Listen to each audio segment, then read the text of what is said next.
السلام علیکم۔ جی آج آپ کو سندرخانی انگور کے بارے میں بتانا ہے کہ سندرخانی انگور جو ہے ٹھنڈے اور گرم دونوں علاقوں میں کامیاب ہوتے ہیں۔ یہ ہمارے پاس تقریباً 5 فیٹ والے ہائٹ کے پودے ہیں سندرخانی انگور کی، یہ آپ دیکھ سکتے ہیں۔ سندرخانی انگور یہ ایبٹ آباد کے لیے ہم روانہ کر رہے ہیں۔ ایبٹ آباد سے دور ایک نتیا گلی کو وہ جائے گی، لیکن پہلے ایبٹ آباد جائے گی، پھر ادھر جو ہے نا وہ نتیا گلی کو وہ کسٹمر لے کے جائے گا۔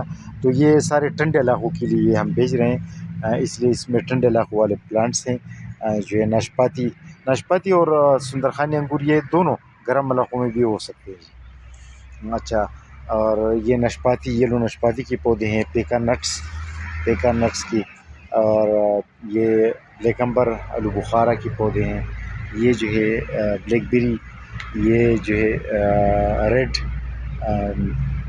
چیری کی، یہ 8 نمبر آڑو کے پودے ہیں، یہ لمبے سے جو ہے 8 نمبر آڑو، اور یہ انار، قندہاری انار کے پودے ہیں، قندہاری انار کی، یہ دیکھ سکتے ہیں بڑی سائز گرو بیگ میں اور بڑی موٹی سٹیم رکھتے ہیں۔ تو یہ آج آپ کو یہ بتانا تھا سندرخانی انگور کے بارے میں۔